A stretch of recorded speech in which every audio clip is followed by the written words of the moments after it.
Great, thank you for sitting down with us, appreciate it. So tell me a little bit about the roles that you are playing.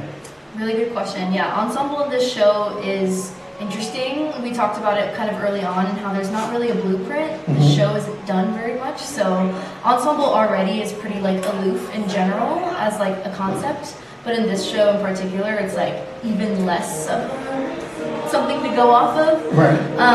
But yeah, we're essentially like a lot of times mirrors of Elizabeth or Liz or Beth, depending on where we are in the story. Other times we're like full thought out like humans with a thought process and with dreams and whatnot, but I feel like for the majority, at least I feel like my role is just being Liz's thought process or Beth's thought process and supporting that throughout. Oh, good. So what, was there something that drew you to the show, since it's not a specific role, something that drew you to the show itself, or like, why did you come audition for us? Yeah, absolutely. Well, I just moved out to LA earlier this year, like a few months ago, so I did theater out in OC a lot, and so just kind of branching out into this area, and I actually auditioned for you guys back in 2024. Yep, you auditioned for First Date, I remember. I auditioned for First Date, and I remember just liking the process and like meeting you guys, so I was like, I know it's then like less as a musical and more as like a song cycle. I feel like there's a lot of audition material in this show, even though it's not done very often. And I just love the music, so I was just excited to just basically meet new people and branch out in this community. Yeah. So now, do you have a favorite musical that you truly enjoy? I have to say Heathers. Heathers is my all-time favorite. Yeah. Oh, we had another Heathers. Do we? I need to know who it was. Oh wow! Who said Heathers? I can't remember. Oh wait, no, I don't remember. It's okay. We'll figure it out. When we watch the videos again, we'll see who it is. Yes, someone else did say Heathers. Oh my God, love it. Yeah. Oh wait. Keenan. Keenan? Yes. Love that. Keenan. We'll have to bond about that. Oh wait, was it Keenan? No, never mind. We'll figure it out. We'll figure it out. It was someone. It was someone. Maybe it was Michael. I don't know.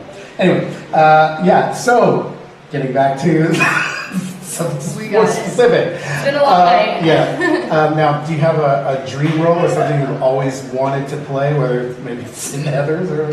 I have played Veronica before in Heathers, but I will play her every day to the day that I die and be happy with my life. But honestly, like in this industry, anything that pays me money is a dream. Right. So it's my dream if I'm doing anything creative that is, also supporting my lifestyle. Like that's the goal. But like if I got to pick, it would be Veronica and Heathers. But beggars can't be choosers. Right. Now, you mentioned like your jobs. So what do you do when you're not on stage? What is your job? You have a survival job, like sadly many of us have. Oh, many. Yeah. So I work as a barista. I feel like we probably had a couple of people. There are a few. Yeah. Of course. Yeah, I work as a barista in the morning, and then I also do social media for a press-on nail company. Actually. Oh, nice. Yeah. Oh, okay.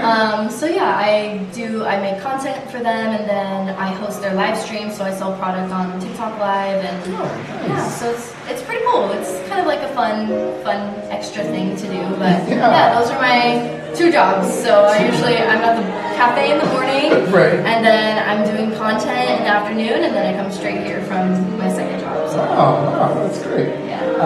Now, do you have any hidden talents, or is it just lead press-on nails? I know it's not leads, but cheating myself with leads press-on nails. That's so funny. I feel like I was filling out an audition form recently, and it asked that same question, like special skills, and I wrote down like bringing warmth and peace to like every project amidst this crazy world that we're in right now. So I try to be as positive and as I like to be grounded. I like to be a grounded energy. So I would say that's a special skill. Bringing a calmness and a welcome energy. Oh, nice. Now, are you? I know you mentioned being in Orange County. Are you native California or native Angelino, or where were you? No, well, so yeah, I've kind of been all over SoCal at this point. I grew up in the Inland Empire, so like. Wow, this is like half this cast. Is it really? Oh my god! No way! There's like 6 of you. Oh my god, no way! I need to figure out where everybody's from because the IE is a very niche like experience. I know my cousin lived in Rancho for years. Oh my gosh. Years, yeah, I grew up in this little town called Eastville. Like we called it Cowtown because there was dairies everywhere when I was a kid. Right. It's now like been more established and stuff, but like that's where I grew up. Like not much going on. And I went to school at UC Irvine, so I moved to Irvine, like Costa Mesa area, and I lived there for pretty much the past 5 years. I was supposed to move to New York back in September, but I got sick right before I was supposed to move. So I ended up not moving, stayed at home for a couple months, and then decided to come out to LA. So I moved out here officially in February of this past year, so it's only been a few months. Oh wow, so how are you liking LA?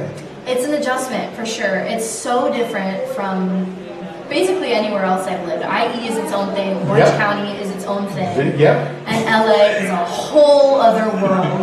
I've like lived in New York for like months at a time. There's challenges to both cities. Like LA has its challenges and its pros, and New York is the same thing.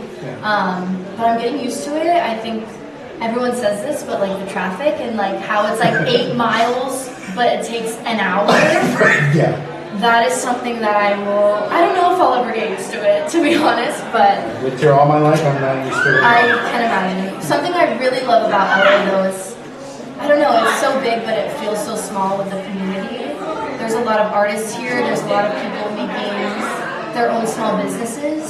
That's like, I feel like small businesses is what makes up LA, and it's very like close to home for a lot of people. It's not, obviously there's corporate places everywhere, but not as many. I feel like I'm more surrounded by small businesses and like creative from the ground up places than anywhere else. So I really appreciate that about LA. So like, kind of last question here for you. So why should someone come see this production of this show? Really good question. Well, it's not done ever. So if you want something new, something fresh, definitely come see it then.